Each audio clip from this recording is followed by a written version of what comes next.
The rabbi of Oradam congregation is Jeffrey Chesnall. Rabbi Jeffrey has been an important leader and friend for Tom and Jane. We wanted to share why Rabbi Jeffrey is participating today remotely, and he's not here in person to lead this celebration. Jeffrey's daughter is a federal attorney for the Department of Justice who prosecuted January 6th felonies. And because of that, she now has a target on her back from people in power and the criminals that she prosecuted who were later pardoned. As a result, the whole family has been plagued with increasing fright and stress. Late last year, they had the opportunity to leave the country. So they now continue their Oradam commitments from their new home in Portugal. Rabbi Jeffrey asked me to share his personal tribute to Jane today. He says, "I have enormous respect for Jane. She and I taught Sunday school together in Oradam's youth education program. I learned from her. I observed her steady demeanor in and out of the classroom. Jane was a role model of an educator for not only me, but for the other teachers as well. Jane was also a role model of a loyal congregant, always dedicated to the principles and mission of Oradam. Jane was a role model as a partner to Tom, a perfect complement to him and his life. She was, as would be said in Hebrew, Eshet Chayil, a woman of valor." Now, I would like to share my own tribute to Jane. Jane has been my friend since her family joined Oradam in 2002. My husband and I also have 2 sons, and we felt a bond with the Hagen Selling family as soon as we met them. I taught both Rick and Matt in Sunday school, and it's been sweet today to see them all grown up. When Jane volunteered to become a Sunday school teacher, I mentored her, and we taught there together. And she went on to teach for many years. Although I haven't spent time with Jane in several years, I still feel close to her. And you all know that's the kind of person Jane is. I admire Jane for the very thoughtful way she moves through the world. Jane is both practical and aspirational, down to earth and philosophical. I know today we're going to talk about a lot of special qualities that Jane has, but I want to note 2 that will live on in my memories of Jane. First, she is someone you can always count on. She follows through with what she says she will do. And second, she got a lot out of life because she put a lot into her life.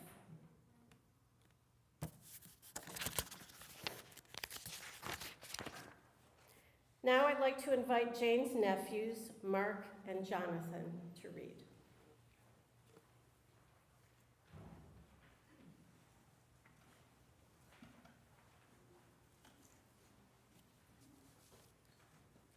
For everything there is a season, and a time for every matter under heaven. A time to plant and a time to pluck up what is planted. A time to kill and a time to heal. A time to break down and a time to build up. A time to weep and a time to laugh. A time to mourn and a time to dance. A time to cast away stones and a time to gather stones together. A time to embrace and a time to refrain from embracing. A time to seek and a time to lose. A time to keep and a time to cast away. A time to tear and a time to sow. A time to keep silence and a time to speak. A time to love and a time to hate. A time for war, a time for peace, a time to be born, and a time to die. Ecclesiastes 3, 1 through 8.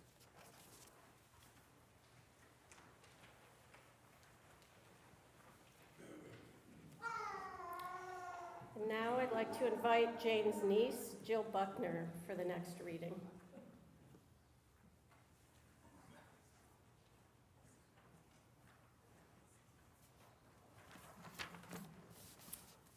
poem by Claire Harner, Immortality. Do not stand at my grave and weep. I am not there. I do not sleep. I am 1,000 winds that blow. I am the diamond glints on snow. I am the sunlight on ripened grain. I am the gentle autumn rain. When you awaken in the morning's hush, I am the swift, uplifting rush of quiet birds in circled flight. I am the soft stars that shine at night. Do not stand at my grave and cry. I am not there. I do not die. Thank you.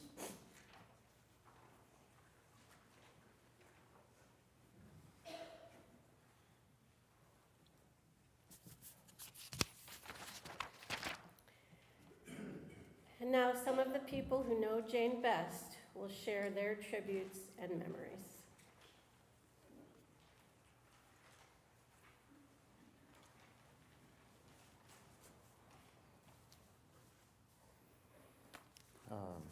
Hi, my name is Eric Hagen. I thank you for coming to Jane Hagen's celebration of life. We, the Sellings, Hagens, Buckners, and McMahons, thank you for honoring Jane by participating here today. My big sister Jane is the youngest of 3 daughters, Ann, Gail, and Jane, to our parents, Carl and Janet Hagen. Our parents taught us to get along, to have fun, do what's right, and to help those in need. We all went to church together when we were young. These values have been a part of each of us, including Jane. Jane was so funny, smart, competitive, and focused. She loved horses, sports, her work, and especially her family. When we lived in Montana, we bought our first horse, Jewel. Jane loved horses. She participated in barrel racing at Moxie's, and Jane won a lot. Later, we moved to Spokane, where she learned to ride English style. But when we moved to Colorado Springs, she went back to Western style. Jane decided she wanted a younger horse, and so we got Molly Brown. She was initially trained just to the halter, which meant Jane had to train her to take a saddle and a ride. Not a problem, says Jane. I can do it, and she did. Jane's sports included gymnastics, skiing, tennis, to name a few. In regard to gymnastics, she would do cartwheels and roundups when going through our home. I remember playing tennis with her. She was very competitive, but also encouraging. She did well at all the sports she tried, making friends along the way. Some of her tennis friends are likely here today. Jane was an overachiever, which made everyone else's life better. During high school, she brought cheer to the school, being a pom-pom girl. She participated on more than one student council. She won 6th in state in gymnastics, doing floor exercise, and made many friends. Many are still friends today. Her drive and competitiveness accomplished a lot. She got straight A's in high school and college, including getting a degree in computer science, while being the first woman to do so at Colorado State University. That led to prestigious jobs, which made the world safer, Los Alamos Scientific Labs, and companies to be more friendly, Volvo repair shops, and more competitive by tracking railroad track usage for billing. But finally, she started Grovesite, providing bleeding-edge communication tools so that companies can communicate internally and externally with suppliers, making companies such as Target more competitive and provide products on time, to market on time. This was before Slack and Microsoft Teams and the like. She helped the companies she worked for and those companies serviced by Grovesite better at what they did. Note, in several of her early roles, she was the first woman to hold that position. At times, she felt she had been hired to meet a quota. But if so, those around her quickly learned she was smart as a whip and as worthy or better than the others around her. Jane was also a mom. She supported her children, Rick and Matt, and husband Tom was always a priority. Just imagine all those trips taking Rick and Matt to sports. But not just the scholarly and sports stuff, but fun stuff as well. She, along with her family, would often participate in Colorado family activities. One regular event was our annual mini golf tournament in Fort Collins. We would mix the teams so Jane, Rick, and Matt would never be on the same team. But I believe each of them took home the trophy at least once. Always a time of laughter, fun, and family reunions. Jane, along with Ann and Gail, cared for our parents when they got older. I understand that she also helped with Hilda selling.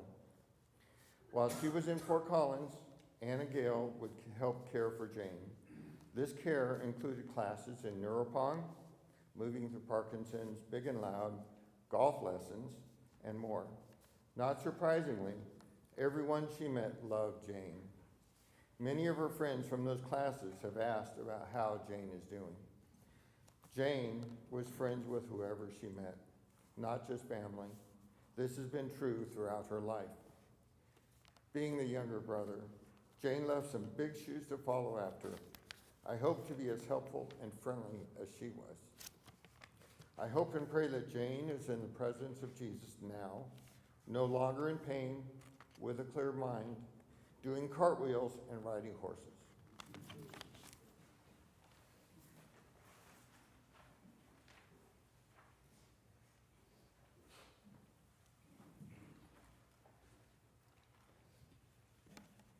Jeffrey, would you like to join us?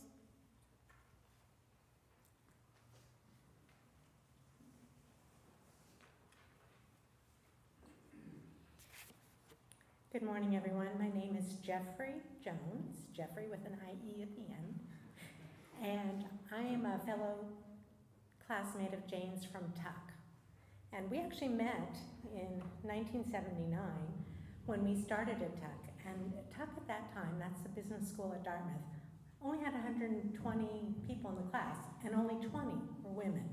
They were incredibly accomplished and great women, and we all just bonded very quickly. Most of us lived, the first years were encouraged to live in the dorms, and there were a range of dorms, some with shared bathrooms down the hall, others with Jack and Jill bathrooms, and there were all kinds of things to get to know each other. So we all got to know our classmates. We bonded over Tuck Tales on Friday nights, and group projects, study projects, etc. But one of the things that really endeared Jane to all of us was her wit and her laughter. And actually, we became friends by laughing in the library while we were studying. We'd be, this workload was pretty heavy, and at times we'd just get so tired, and Jane would quickly make some kind of a quick, witty remark, and we'd start giggling. And pretty soon we were laughing, and we had to leave the library.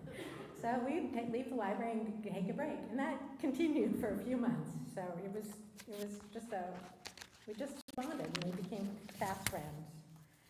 Her wit also came through very quickly in the first year with the women's soccer team. Jane was very athletic, and along with Ellen Remmer and Mary Hodgkin from our class, they joined a mixed first-year, second-year soccer team to play against the women in the medical school. Now their coach, Len Greenhalgh, who was one of our professors, watched them play, and at the end said, "You guys have all the grace and style of Attila the Hun." So Jane quickly quipped, "Okay, we're going to be Lenny's Huns, H-U-N-S." So the name was it, and everyone cracked up.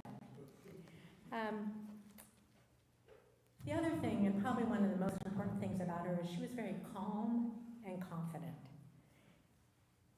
And in a very understated way. It wasn't like she wore her smarts or her confidence like a bravado. She was just calm and understated. So one of our classmates, Mary Kaline, who lives in Chicago, she notes Jane was smart, vital, and beautiful, and she was always calm. I marveled at that, and I hoped I could attain that serenity at some point.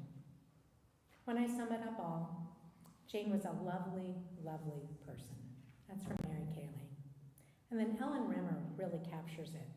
She notes, so much about Jane was how she made you feel. Calmer, more grounded, positive. Now, Jane only had a short tenure at Tuck because she transferred to MIT after the first 2 trimesters. But even though she was only there for 6 months, she formed lifelong friendships with, 10 or 12 of us. It just was amazing, and we've stayed in touch all these years. So even though she didn't graduate with our class, we always counted her as the class of '81. After Tuck, Jane and Ellen Remmer, the one who talked about her calmness, they joined the same management consulting firm in Boston, and they're 2 of the first women partners in that firm, and they stayed together, worked together for several years. And after about 3 years, another future spouse of a Tuck classmate, Mike Esposito, her name is Cynthia Riddell, joined them and worked with them until she and Jane and another fellow, Steve Levine, started a consulting practice together. But during that time, Cynthia notes, my memories of Jane were her lovely smile, how confident and smart she was, and her athleticism and competitiveness. They had all kinds of sports going on the side when they had time. In my mind's eye, I can see her standing in her tan raincoat in a client's office and in her own Lieutenant Columbo sort of way, saying, just one last question to a client. One that was always the most insightful and got to the crux of the problem we were engaged to solve. She was a great consultant, fun to work with, and dedicated to her clients.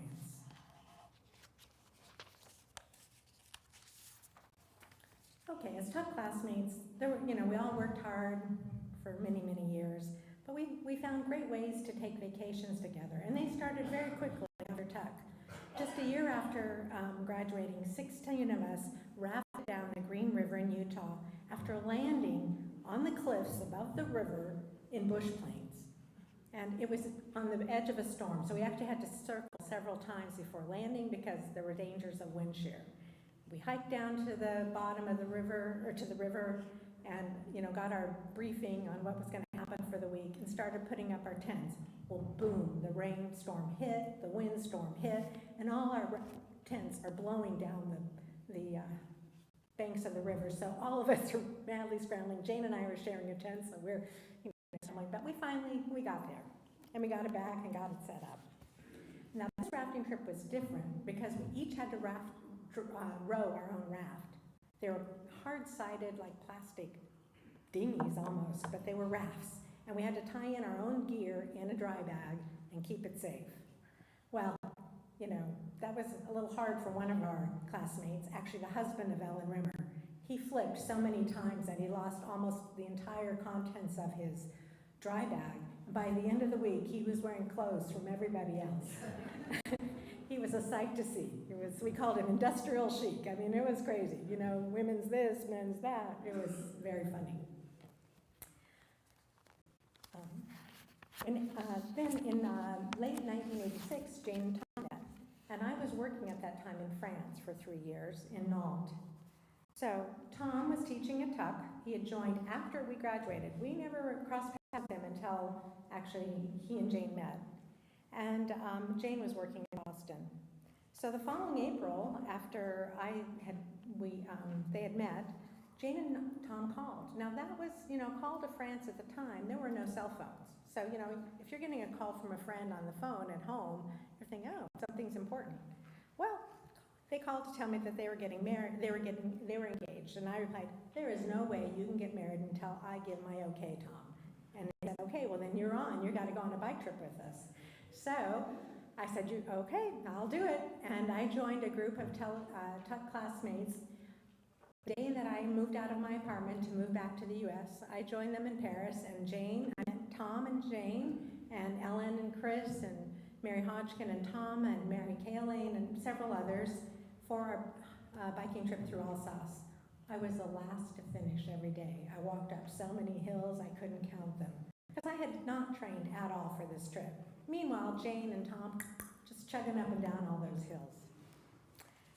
So, all right, after that, I got hooked though, and I bought a bike, and I decided, okay, this is a fantastic way to see France every year, and it's a great way to get exercise, and you can eat and drink all you want and still not gain any weight on these trips. So I bought a new bike, and Jane and Tom decided to go to Burgundy on a bike trip for their honeymoon. So I joined them. Now it was a group trip, so and it was only the first part of their honeymoon, but it was magical, and I had a great time with them. And from then on, I kept doing cycling trips in France, and then 2 years later, I met my husband on a bicycling trip in Napa Valley, so you never know.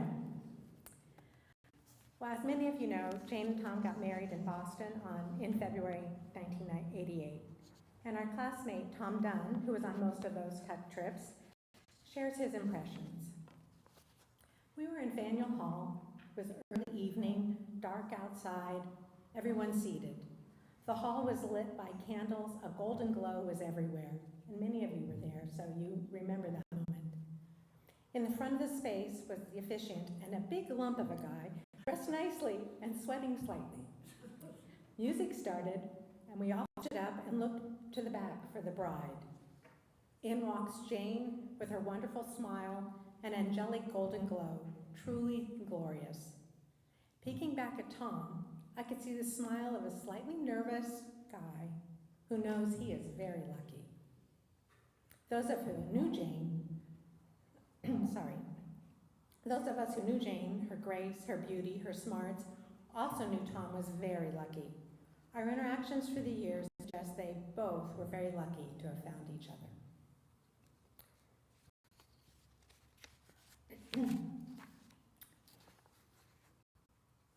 After the Burgundy trip, our circle of Tuck friends continued to get together at class reunions and in short individual events before or after conferences or meetings. Everyone was busy with their families and careers, and Jane and Tom were busy building a growth site here in Phoenix.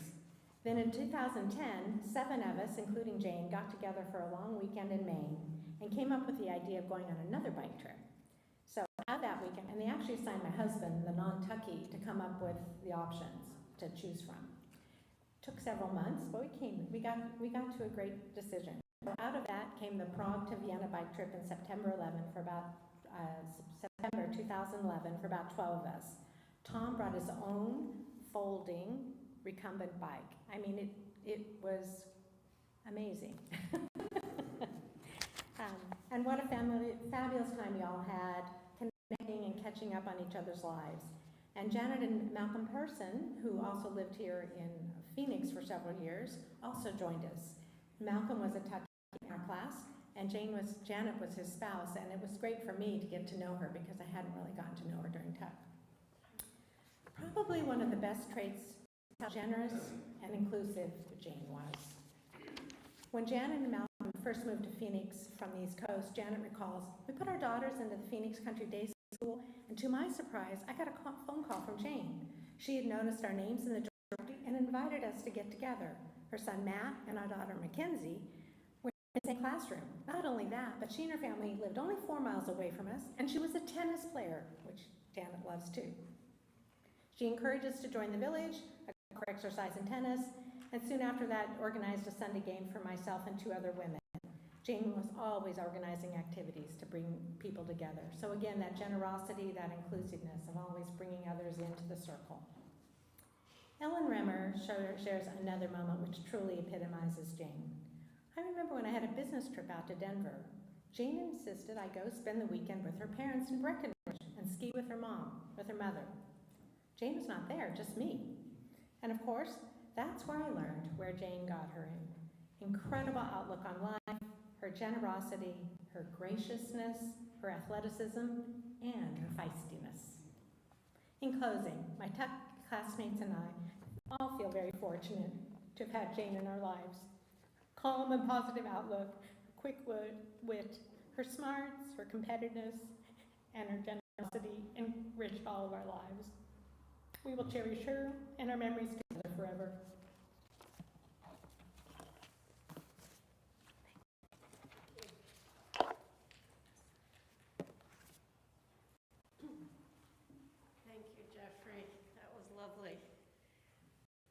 Alicia.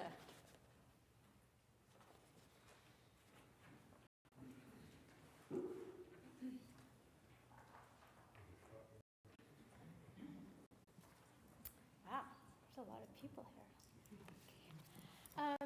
I'm Lucia Renshaw. Tom called me a couple of weeks ago and asked if I would take a lead on organizing those rabble-rousers, we call her tennis friends, in talking about Jane and her life as a tennis player with us. And I said I'd really be honored, and thank you for asking. However, I have to say that Jane's probably would have been Roger Federer.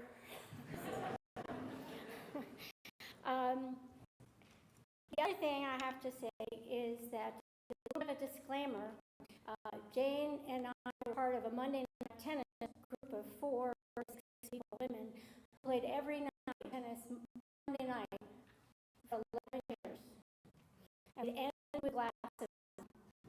So I'm not eating anything for those 11 hours. It's going to take a glass of wine. I reached out to Susan and Dan for Jeffrey's suspension.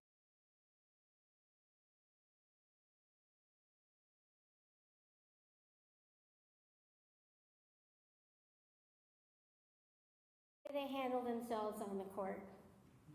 Well, we all sort of thought about ourselves for a minute. I wish we had a couple episodes back, but you can see how they treat a partner. You can see how they treat an opponent, how they respond to a bad call or a lost point. Those moments absolutely reveal character. And in that simple truth, we see who Jane is. The way Jane played tennis was the way she lived her life. On the court, Jane played a fair and generous game. She was positive, reliable, never displayed drama, just played tennis. She had beautiful strokes. Brian Cheney, who was a longtime head pro at the Village, said loved her backhand. When she went to ball clinics, Brian would always point to Jane's backhand and tell all the people in the clinic that that's what their backhands needed to look like. When Jane was your partner, you knew it was going to be a good match. Win or lose, and she did not like to lose, as we've heard today. There was laughter, there was ease, and there was real enjoyment. That same calm carried beyond the court. Jane was thoughtful, kind-hearted, easy to talk to. She asked real questions and really listened. She remembered details and she followed up, and she had a way of making people feeling seen and feeling valued. And Jane's generosity showed up everywhere. Jim Burns, another coach from the Village, tells a story about the time when Jane's friends were visiting from out of town and they wanted to take a tennis clinic with Jim. He was concerned at the different levels of players because he didn't know these players, and Jane kind of identified that pretty quickly and took him off to the side and privately said, "That's okay, teach to the player with the lowest set of skills so we can enjoy our time together." She was proud to share the court, not to stand out on it. Whether on the court or off, Jane never needed the spotlight. She stayed even-keeled and unfazed by tension and gamesmanship. And there's a lot of that in women's tennis. Playing beside her, you felt anchored. My personal favorite spot on the tennis court is serving from the deuce court with Jane as a partner up at the net. I would stand back and just watch her cut off the service return. She'd move right into it and get that great crack of a sound. And I would always tell her, I said, Jane, that was just a thing of beauty. I never got tired of it. And she always looked slightly surprised, which is sort of the humility that Jane also had. As many of you know, Jane kept playing tennis throughout her illness, literally throughout her illness. She sometimes forgot the score, but she never forgot how to play. Despite this commitment to tennis, Jane's deepest pride was her family. If Jane ever bragged, it was just about her family and her boys. And I'm including you in this too, Tom, here. She spoke of their accomplishments, their talents, and their character. She loved the bright, talented women that they married. And she talked to us about you often, and we came to fall in love with you too. When Rick and Matt went off to college, our Monday night tennis group thought, wow, now we can play more tennis. This is cool. We quickly found out where Jane's priorities lied. What she did from there, what Jane's real priority was, it was the men in her life. She loved traveling with Tom to visit Rick and Matt and going to their games. Yeah, so much for tennis's life, right? In his comments about Jane, Jim Burns came up with a single word to describe Jane: equanimity. He went on to describe it as calm, balance, composure, especially in difficult moments. It was a quiet strength. It was unmistakable, which I've heard in every comment today so far. That same strength carried Jane through her life's hardest challenge. When illness entered her life, Jane met it honestly and with grace. She adapted. She played table tennis. She stayed engaged. She took ballet lessons. Even when words became hard and harder to find, she was able to communicate with us through her presence, and her kindness never left her. We are all honored to be Jane's friend, on or off the court. Jane gave us actually the best gift of all. She let us help her on her life's final journey, letting us love her however we could. So, in her final match, Jane won. Love, love.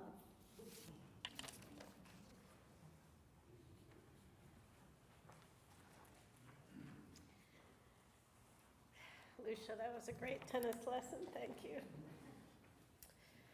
Next is Marianne.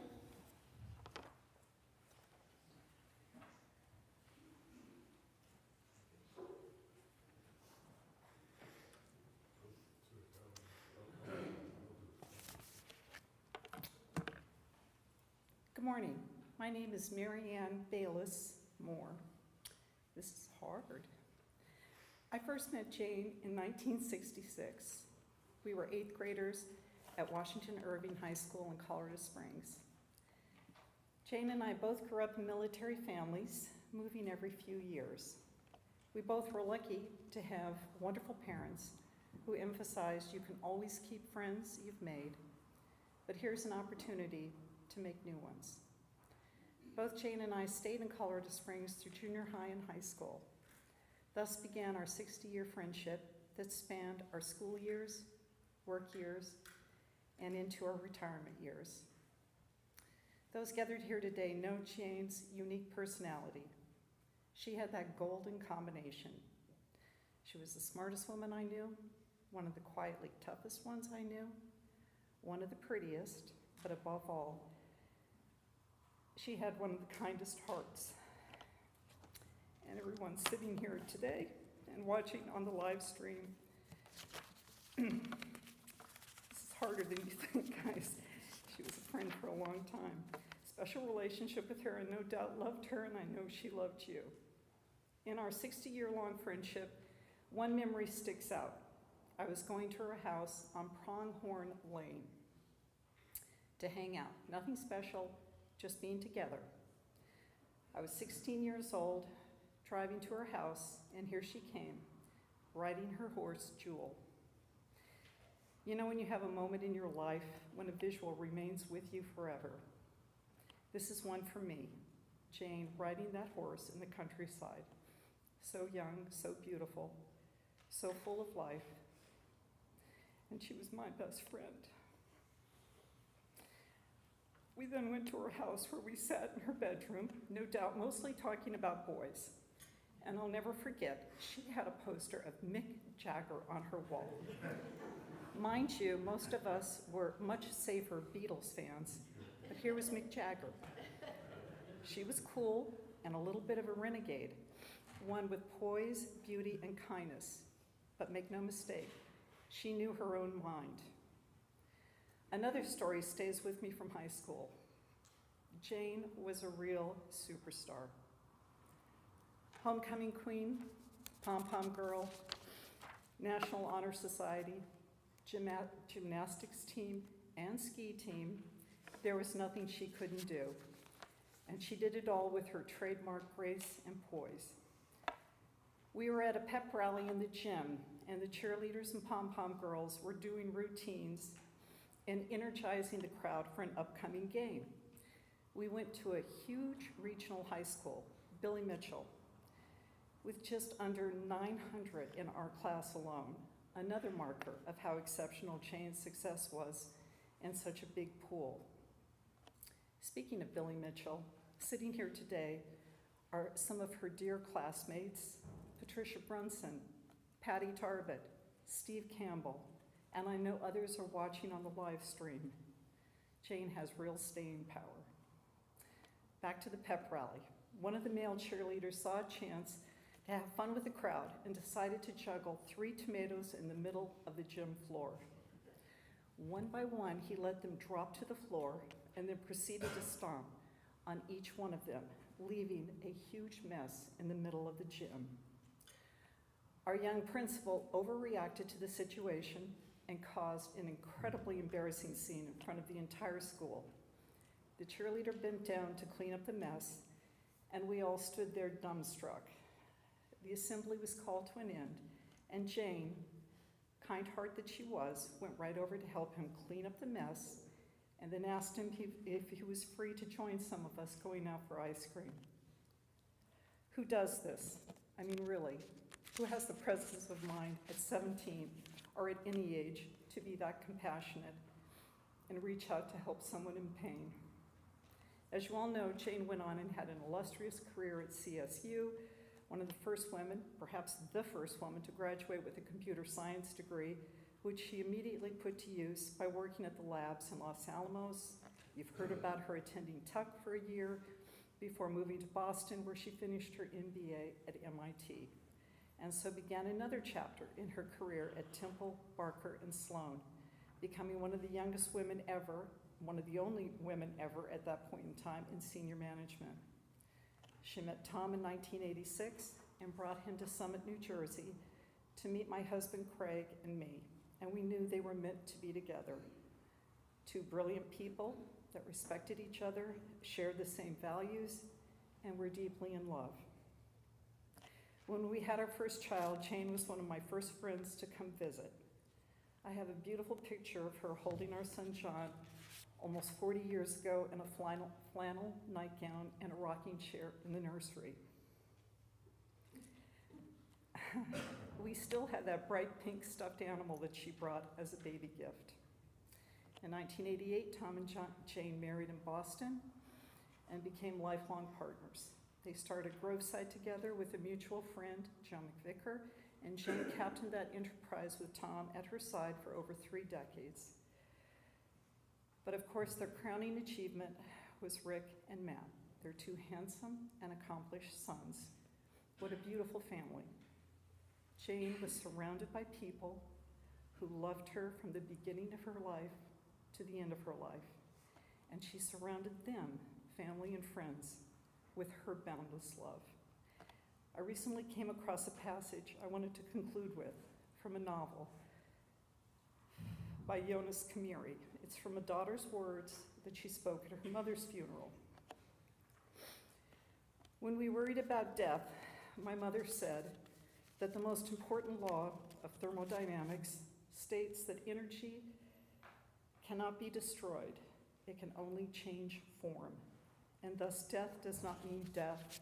It just means that the building blocks we consist of, the atoms that have been here since the Big Bang, have changed form, but our energy will never die. It will vibrate forever.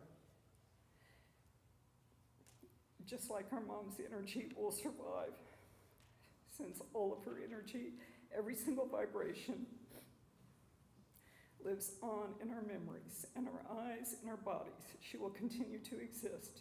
She's here right now. Nothing has disappeared. She has just changed forms. We will miss you, Jane, and love you forever.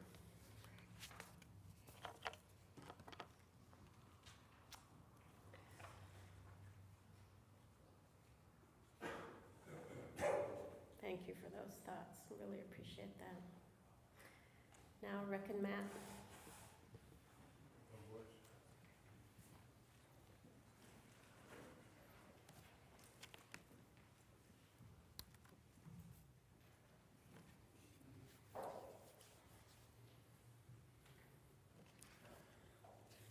Mom was smart, loving, caring, incredibly kind. I could go on, but everyone here knows how special she was. Now imagine having that perfect person as your mother. That's how lucky my brother and I were, although I'll admit it may have taken us a little while to fully realize it. Mom was always on top of our schoolwork. At the time, it was painful, but we were not great students, and now we understand why she did it. She wanted us to make the most of our lives. Our parents gave us every opportunity to succeed. But it was Mom who made the daily sacrifices that made those opportunities real.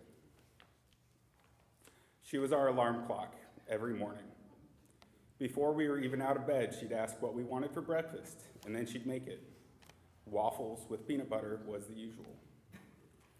Her computer was already open on the kitchen island. She had already been up for who knows how long working on GrowthSite, the software business that my parents built together. And after she dropped us off at school, then she was headed into the office. Everything she did was for us. The early mornings, the car rides, the homework help, the weekends traveling for sports tournaments, so much more, all while leading a successful business.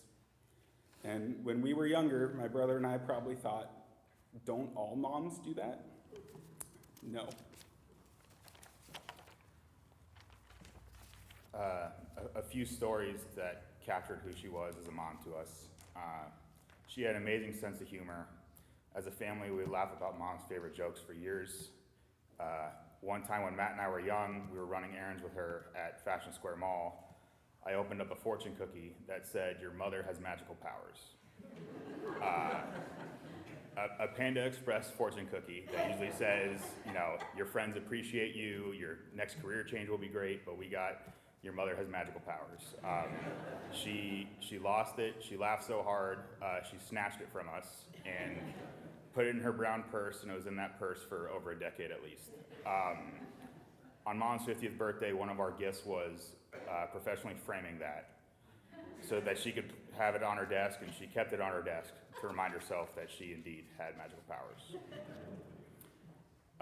My mom had a really, really kind heart that not only extended to us, but to animals too. Her love for horses is common knowledge, but she also had an immense love for dogs. When we decided to get our first family dog in 1999, I remember Matt and I were very giddy in the car, too giddy. We were out of control on the way to the Arizona Humane Society. Before we got out of the car, Mom sternly reminded us, we are not here to shop for her dog. We're here to save her dog.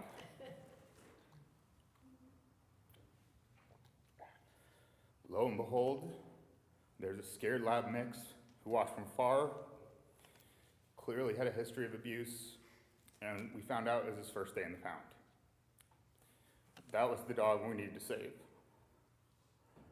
And fittingly, we named him Lucky. Thanks to my mom, Matt and I have the same passion for animals and rescue that she did. She also, as a mom, raised us to be Renaissance men in that she signed us up for absolutely everything. If she got a whiff of a good idea from her family, her tennis friends, or other moms from school about what their kids' plans were, there's a good chance we'd be signed up for it that week. As the older son, I was often the guinea pig for these kinds of things. I'm confident I was the only kid in the state who was signed up for club soccer, chess club, swimming, and a musical theater camp all in the same summer. But that's the kind of amazing mom she was. She was committed to us trying everything and anything that may pique our interests, broaden our perspective, and build character.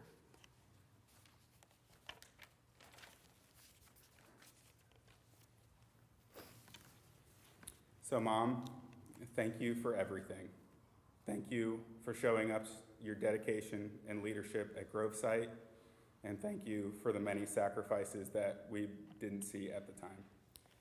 Thank you for always signing us up, showing up, and being our biggest supporter. Thank you for always introducing yourself on all the calls and text messages as if caller ID did not exist. I still have voicemails that say, "Hey, sweetie, it's me, your mom." Yeah, that was awesome. Thank you for always taking an interest in our hobbies, mainly our favorite sports, and for frequently reminding us during sports at the dinner table. Now, how many other moms know that? Lastly, thank you for showing us what it means to be a loving and supportive parent. I wish we had more time, especially more time for you to be Benny's grandmother. Because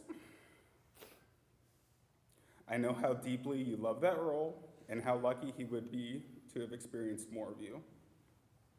But we promise to be there for our families in the same way that you were there for our family. We will not be able to do it with the grace that you did, especially early in those mornings. But if we can give a fraction of what you gave us, that will be enough. We love you, Mom. We also want to say a special thank you to Mom's caretakers over the last few years. She was adamant that this disease would not disrupt our family's lives, and it's just another example of Mom putting us before herself.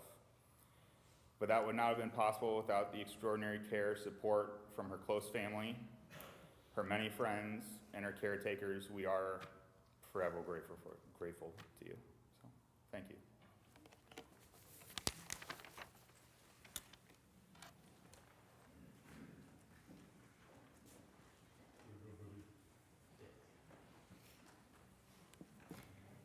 Tom.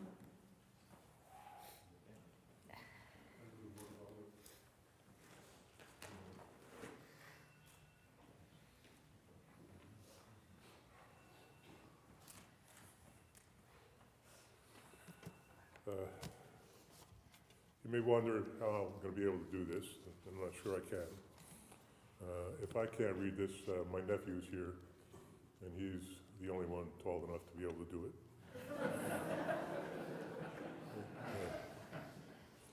Hello and welcome. As you've heard from Eric, Jeffrey, Marianne, and the boys, there's a ton to celebrate about Jane's life from before we first met. Marianne tells you about the regard in which she was held by her high school classmates. She was a supernova. That the trombone and bridge club nerd I was at that age would have merely observed from an outer orbit. For the improbability that our paths would eventually converge, I shake my head and wonder still today. Our meeting as 30-somethings was just as improbable. In 1986, have any more of those tissues in? Yeah. Thanks. Thanks. In 1986, I was teaching in Hanover, New Hampshire. It's really hard to get anywhere from there. I'd driven to Boston to fly to Chicago to visit my sister's family. And on the way back, I was to spend a couple of days in Boston with someone whom I'd known for a couple of years. And we now thought we'd give it a try as a couple. After about 36 hours, we realized that might not be such a good idea after all. But before my drive back to Hanover, we decided to attend a holiday party hosted by a mutual friend. He also happened to be Jane's colleague at a highly regarded management consulting firm. When I arrived at the party, Jane hadn't arrived yet, but she was the topic of conversation. Apparently, she just won the office pool for guessing how many jelly beans there were in a jar. They were all very competitive. Her peers spent minutes on the topic of how smart, calm, under pressure, modest, and just plain nice she was. You've heard all that. I was going to maneuver myself into meeting her. Jane was the last to arrive. My first thought when I saw her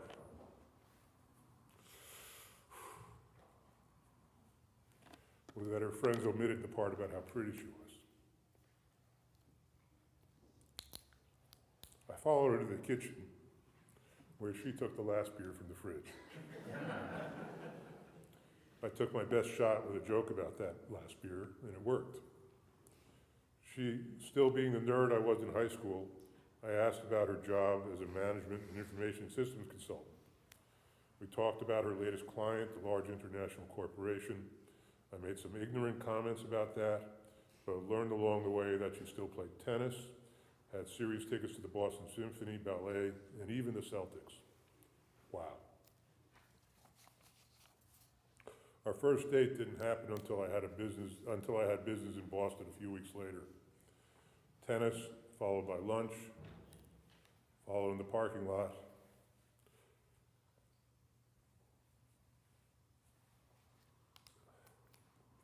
By the most tender kiss I could ever imagine. You can pick any tennis metaphor you want. Game, set, and match, 6-0, 6-0, double bagel. We were engaged 3 months later. Pardon me.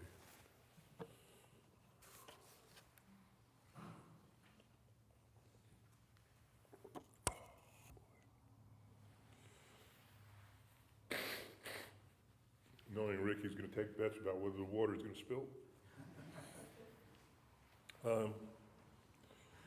I've told lots of people over the years that through our entire marriage, we had only one real argument, and that it was my fault.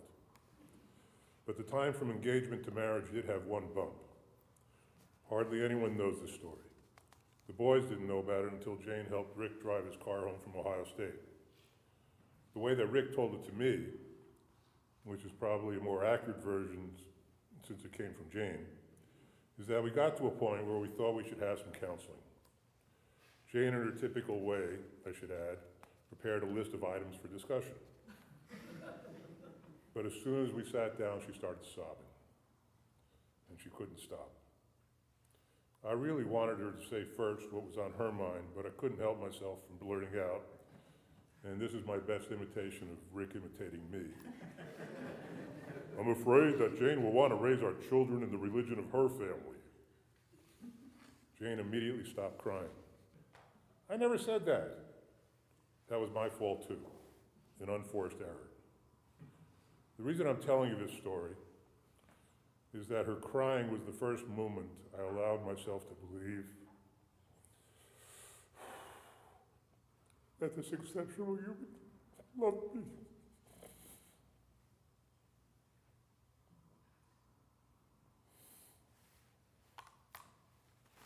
The second reason is how right Jane could make things. Jane was raised Episcopalian, yet she was the one who chose to make secular humanistic Judaism the ethical and cultural backbone of our family. Soon after Matt was school age, she went into action. We didn't just join Oradan. At least Jane didn't just join Oradan. We had huge spiral notebooks at home, organized just like when she was a consultant, for each class she would teach or bar bat mitzvah candidate she would mentor. The classes ranged from the Holocaust to Jewish holidays to evolution. She guided many bar and bat mitzvah candidates in research and presentation on topics from female Jewish comedians to Ruth Bader Ginsburg. And she made it look easy while raising two boys, and playing as much tennis as she could possibly cram into her busy life. When the boys were teenagers, we started a software company with my friend and genius software developer, Joe McVicker. But Jane was the biggest, by far, reason why Growth Site was a quick and lasting success. Joe was no slouch either, but much of our success was due to Jane's dedication, hard work, organization, business acumen,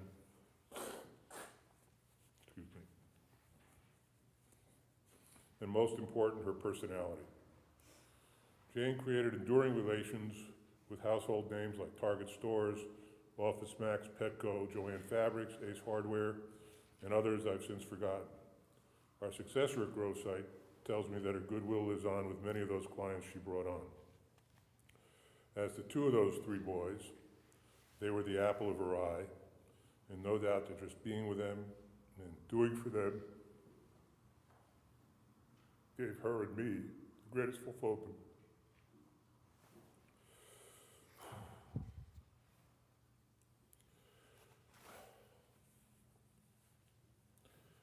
Jane visits me about 10 times a minute, whenever I see or think about Rick or Matt, or just when my brain's in neutral.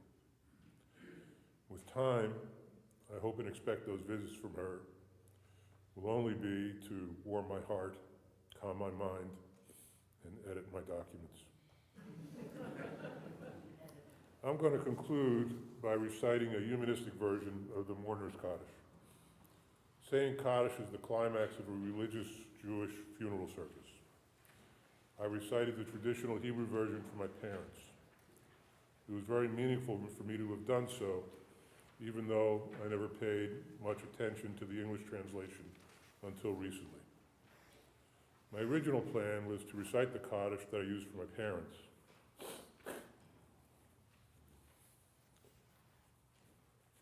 But then, during one of Jane's visits, she reminded me that one of the reasons we chose to affiliate with Humanistic Judaism was that she wasn't comfortable with saying, more likely refused to say, things that she couldn't believe in literally or symbolically. I realized that Jane was editing my documents, that the only Kaddish for Jane would be the humanistic version. But before I say Kaddish, I have many to thank. First, I want to thank Rabbi Chesnol, who couldn't be here but still shared his thoughts and helped with the organization of this celebration today. And I want to thank Dana Neymar, who has honored me by leading this service. Just like us, Dana and Rick raised two wonderful boys. You should know that Dana is well known in Phoenix for leadership in the advocacy of child welfare. Rick is currently chairman of the board of the Arizona Jewish Historical Society. We've long admired their family. To those who have written their own heartfelt testimonials of Jane, both here and today, and in letters you have sent me, I want you to know that your words will stay with me and the boys forever. To those who have expressed their appreciation for the loving care Jane received over the past 6 years, I say to you that my love for Jane has been constant and deep. But for the caring part, you need to know that I've been helped immensely.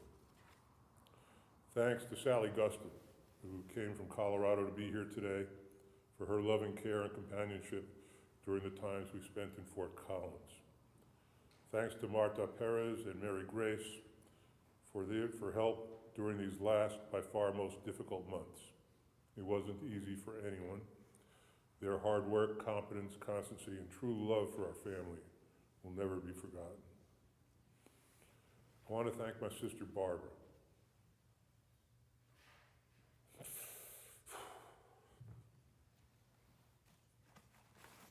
Barbara, who was there with Jane,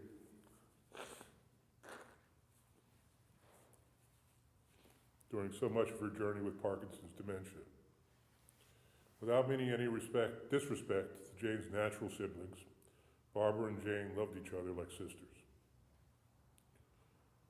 Barbara's care, along with her seasoned medical judgment, helped me immeasurably, even when she was battling her own health issues.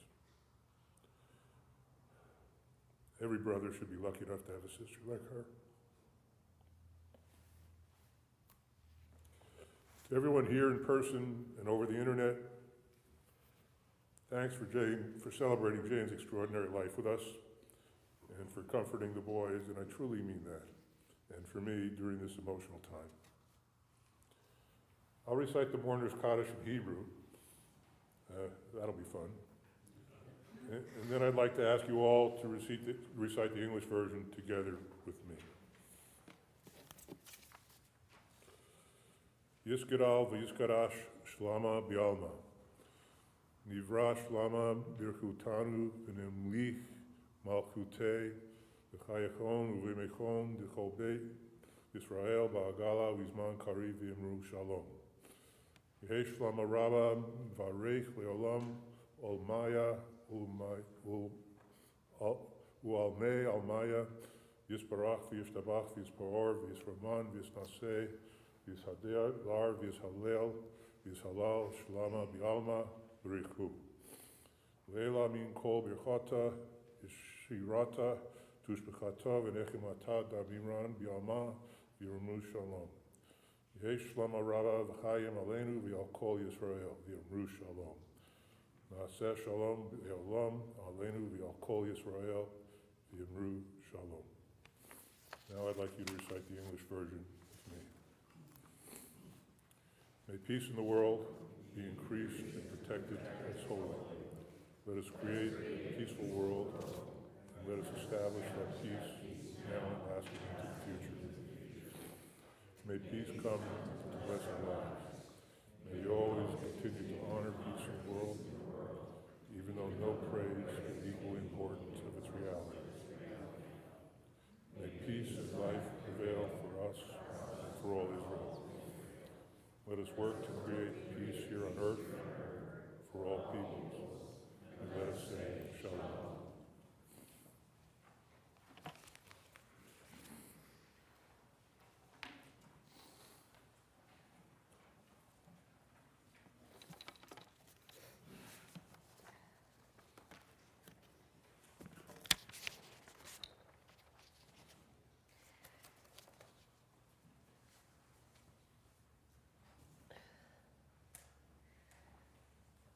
Tom and Rick and Matt, thank you for your generosity of spirit.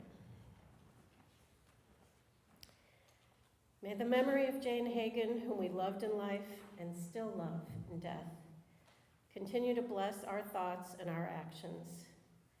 May the special grace of her years reach out to touch our hearts and give us hope. May we regard Jane's life as a special link in the chain of vital existence. May we honor her always with the gift of loving remembrance. After our final reading, Tom and Rick and Matt invite you all to join them at their home to continue the celebration and memories of Jane, and including some refreshments. The address is in your booklet on the last page. I'd like you to please rise and read responsively with me from page 7 of your program.